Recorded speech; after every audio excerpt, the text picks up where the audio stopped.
हम बात कर रहे हैं सौरव जोशी के बारे में। इनका जन्म 8 सितंबर 1999 को कौसानी के एक छोटे से गांव में हुआ जो डिस्ट्रिक्ट बागेश्वर उत्तराखंड में स्थित है। परिवार में सौरव के अलावा उनके पापा, मम्मी हेमा जोशी, भाई साहिल जोशी के साथ साथ उनके चचेरे भाई पीयूष, दादा और दादी जी भी रहते हैं।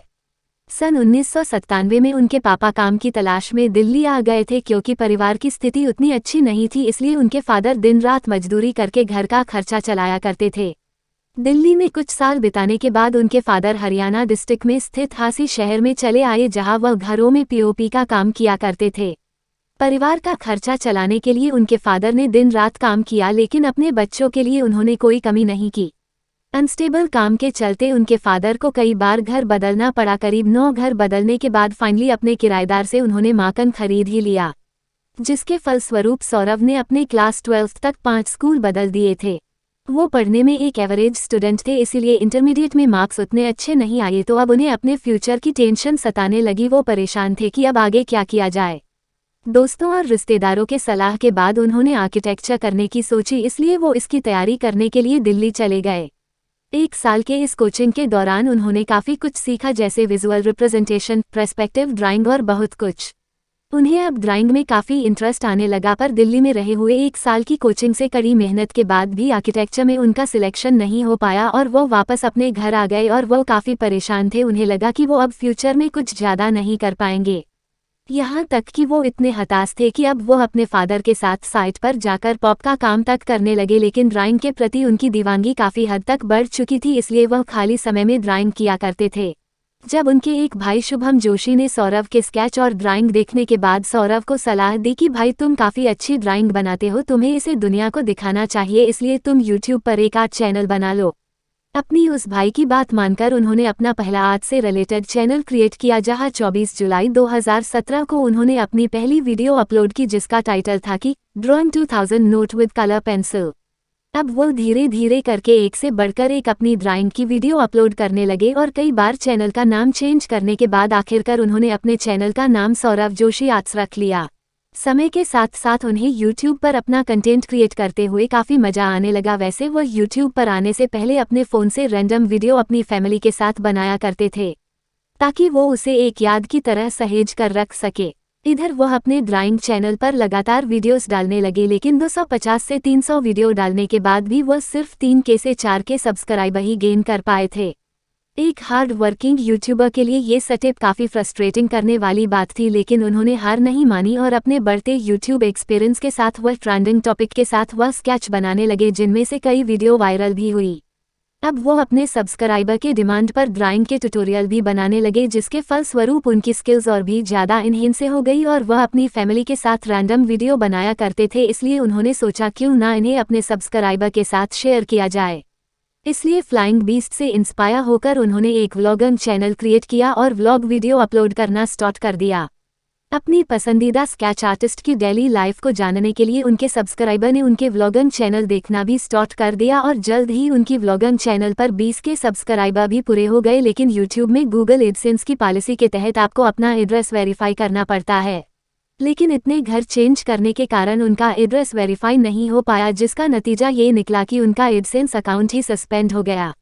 इसलिए उन्होंने फिर से अपना एक व्लॉग चैनल क्रिएट किया। यूट्यूब के मोनेटाइजेशन के सारे स्टेप्स को क्लियर करने के बाद भी उनका एड्रेस फिर से वेरीफाई नहीं हो पाया और ये चैनल भी डेमोनेटाइज हो गया। लेकिन कहते हैं ना, हार मत मानो, लगातार प्रयास करते रहो।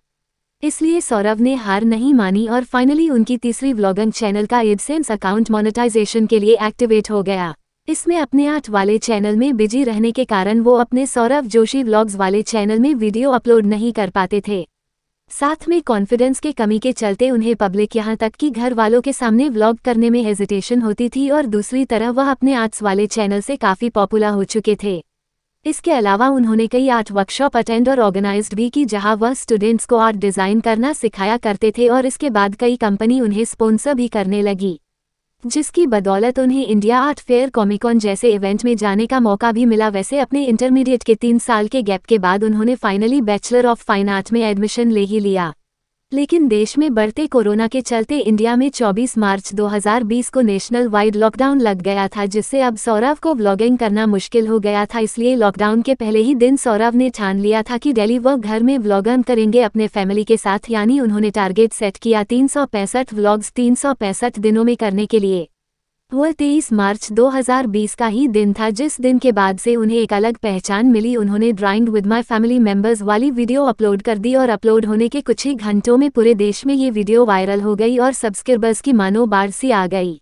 इस वीडियो के अच्छे रिस्पॉन्स के बाद वह काफ़ी मोटिवेट हो गए और वह अपनी डेली लाइफ के होने वाली इंसिडेंट को वो अपलोड करने लगे, जिसे दर्शकों ने काफ़ी पसंद किया। लेकिन लोगों के प्यार के साथ साथ उन्हें हेट भी मिलने लगी।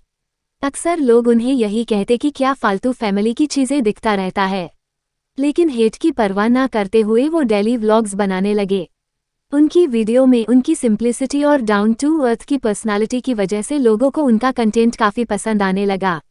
लोग उनके व्लॉग से अपने आप को काफ़ी हद से कनेक्ट करने लगे। ऊपर से पीयूष की नटखट हरकतें और ऊपर से मम्मी जी की डांट, पापा जी का प्यार और दादी जी का स्वैग एक अलग ही लेवल देखने को मिलता है, जो सौरव जोशी व्लॉग्स में 4 चांद लगाता है। और सच में उनके व्लॉग्स काफ़ी एडिक्टिव होती है। वो अपने आप को अपने ऑडियंस के साथ काफ़ी अच्छी तरीके से कनेक्ट करते हैं और कई लोग उनकी वीडियो से रिलेट करते हैं।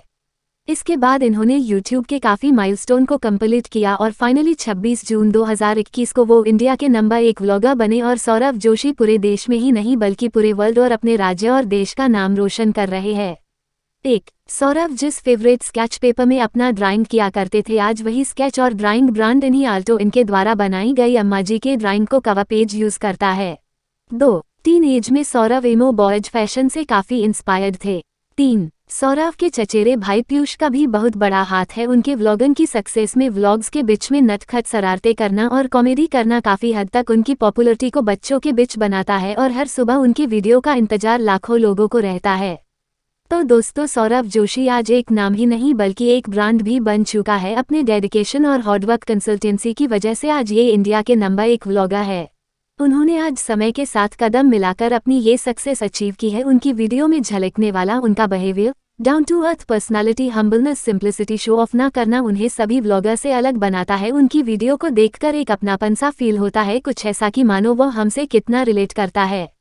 लेकिन एक समय में उनके परिवार की हालत उतनी सही नहीं थी कि वो रहने के लिए घर तक अफोर्ड कर सके, लेकिन आज सौरव की हुनर की वजह से उनका पूरा परिवार अच्छी तरीके से अपना जीवन व्यापन व्यतीत कर रहा है। और इतनी छोटी सी उम्र में सौरव इतना कैपेबल है कि अपने दम पर लग्जरी गाड़ी और माकन तक खरीद लिया है। वो कहते हैं कि जो मेरे मम्मी पापा का सपना है मैं उन्हें पूरा करूंगा। उनके पेरेंट्स की मुस्कान बताती है कि उनके बेटे ने उनका नाम कितना रोशन किया है। तो दोस्तों, जिस तरीके से हमारे माँ बाप राजकुमार या राजकुमारी की तरह पालते हैं, उसी तरीके से हम सभी का फर्ज बनता है कि उनके बुढ़ापे में हम लोग उन्हें राजा और रानियों की तरह रखें। धन्यवाद।